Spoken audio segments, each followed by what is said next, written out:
Hello everybody and welcome back to the channel. Today we're going to be going through all of these shoes, the whole Asics 2023 range, to give you all that information you need to get the right shoes on your foot to help with your running. So sit back, relax, let's get Asics 2023 done.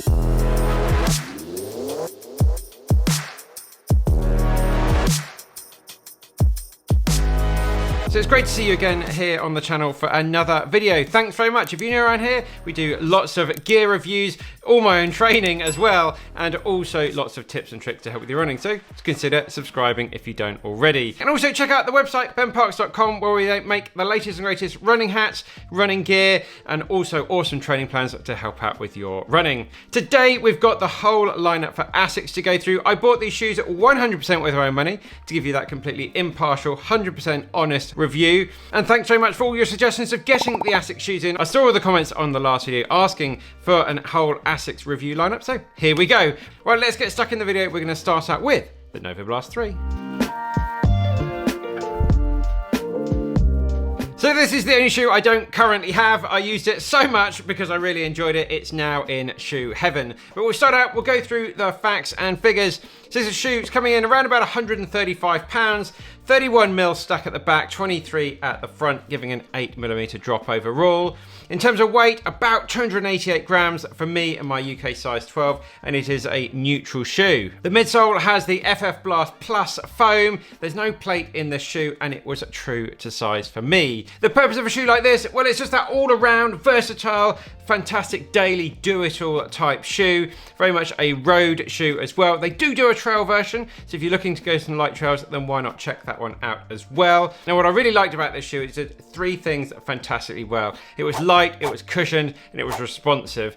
The lockdown, fantastic as well. Really good heel padding around the back of the shoe, and super comfortable. Finally, the grip and the stability in the corners was just so good. A shoe that you could use for all sorts of different distances.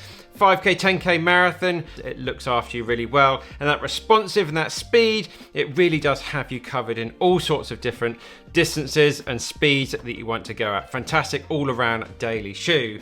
In terms of what I didn't like about the shoe, its Achilles heel is wet weather running. The grip on the bottom of the shoe is just not good enough, really. So if you are someone that wants to do a lot of winter running in it, I'd recommend having a look at the TR version, the trail version of the shoe. So who should look at a shoe like this? Well, someone that's looking for a really good, solid daily shoe. Maybe someone that just wants one shoe to do it all pretty well. The Novablast 3 is a fantastic place to start with your search.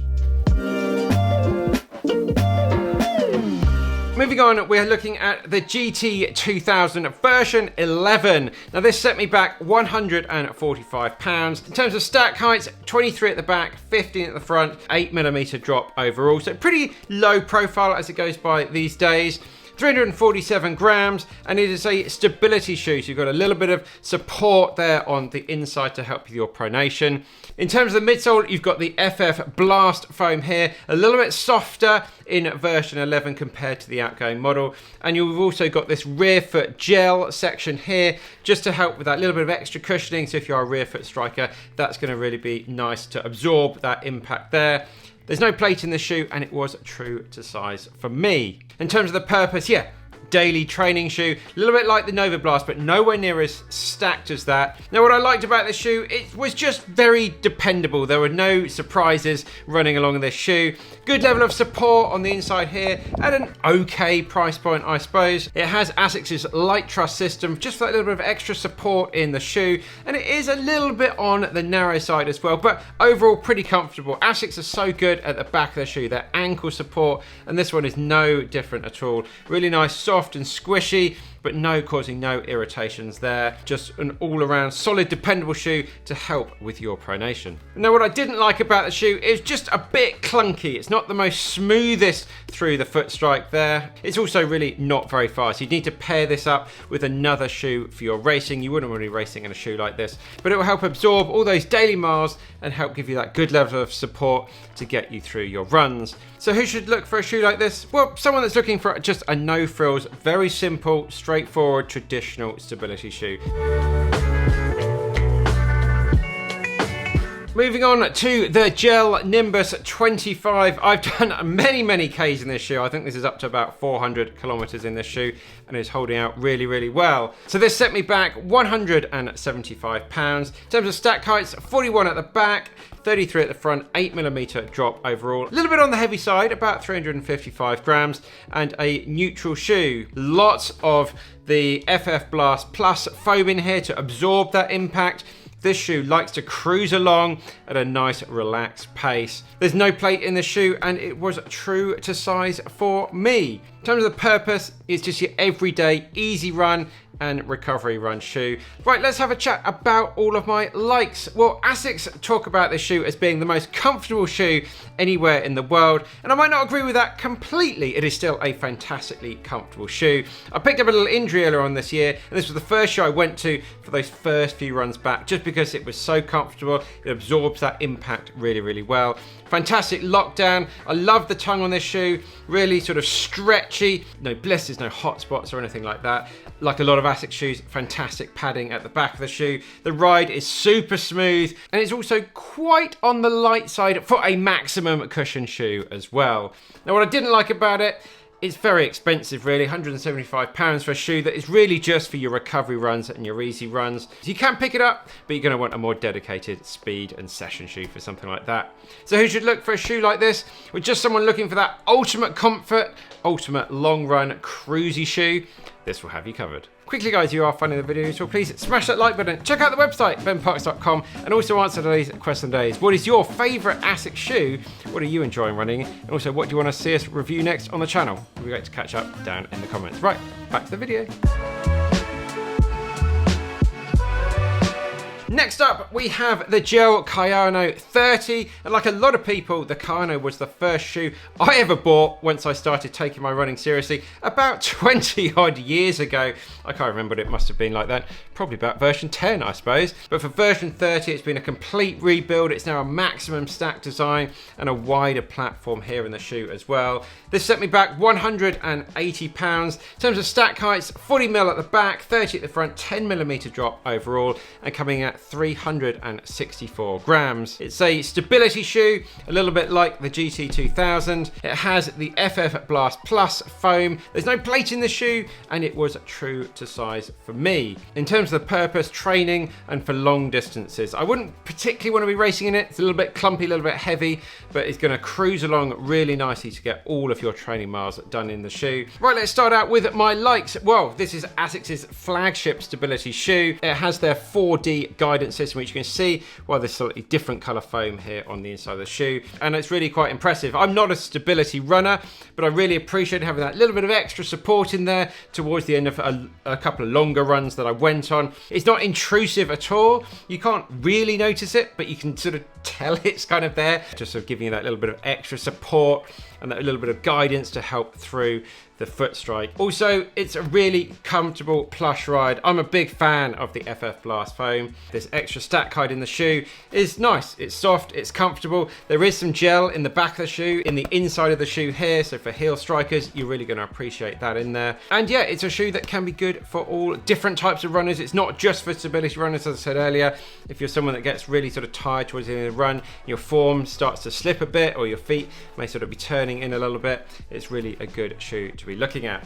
In terms of my dislikes, yeah, it is a little bit on the heavy side. It's a big clumpy shoe, but it did take a little bit of time to get the foam sort of to be sort of pop in a bit responsive as you'd like it to be. About sort of 20k into use, but starting out I wasn't loving it, but after about 20k it really sort of started to come to life quite nicely. So who should buy this? This is someone that's got a little bit of money to spend. They want a stability shoe and they want to get what is probably the world's world-class leading stability shoe out there. It's going to be the Kayano. So yeah, check it out.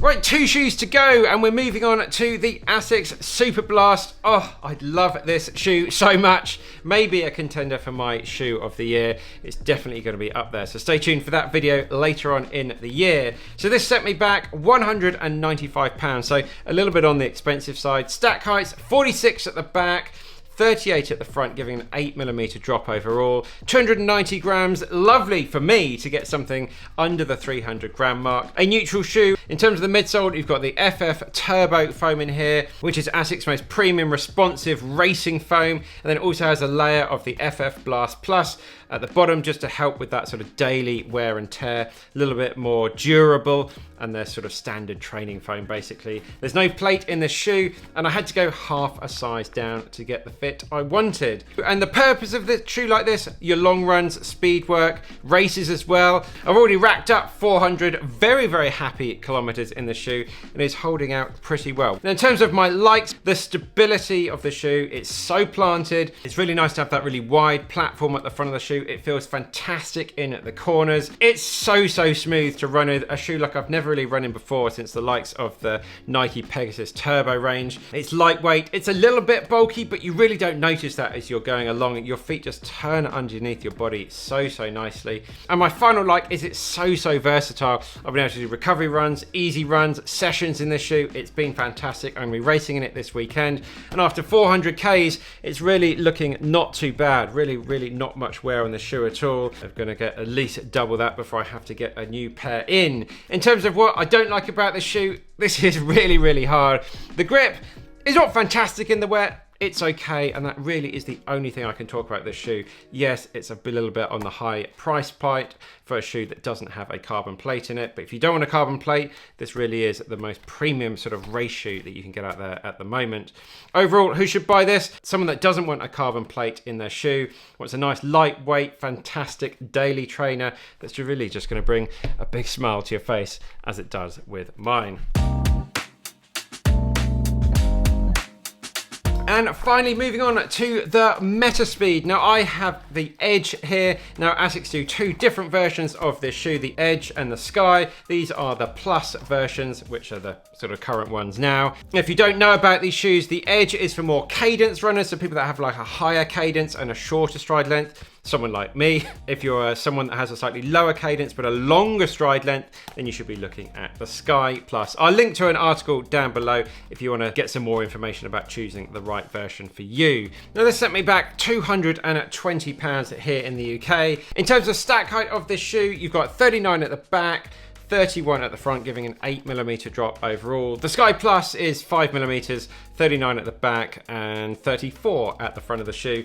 The weight, 255 grams, so nicely on the light side. It's a neutral shoe as well. The midsole is just a massive chunk of the most premium racing FF Turbo foam in the shoe. It is very much a plated shoe. This is super stiff, and I also went half a size down to get the fit I needed in this shoe. The purpose of the Metaspeed, it is a all-out road racing shoe. There are two main differences between the Edge and the Sky. The plate is placed in a slightly different place, and also the front of the shoe, the sort of what I call the rocker at the front of the shoe here, is a slightly different design, just to really emphasize and get the most out of your legs, depending on if you're that cadence runner or you're that stride runner. Right, let's get stuck into the likes. Now the first one is that super snappy ride. It's really responsive, a really good turn of speed in the shoe. Some of the workouts I've been doing, sort of 1 minute, 2 minute, 3 minute type intervals, you can pick up the pace so quickly. You can go from nothing to all out really quite fast, and it's really a good fun shoe to run in. Now part of that is because it is very lightweight against some of the competitors as well, and it's super stable in the corners, in a straight line. It really is a very confidence inspiring shoe to run in. The lockdown of the shoe was really nice. I love the tongue in the shoe, just the material they've used. It just grips the top of your foot really nicely to give you that lockdown. Didn't have any blisters or any hot spots.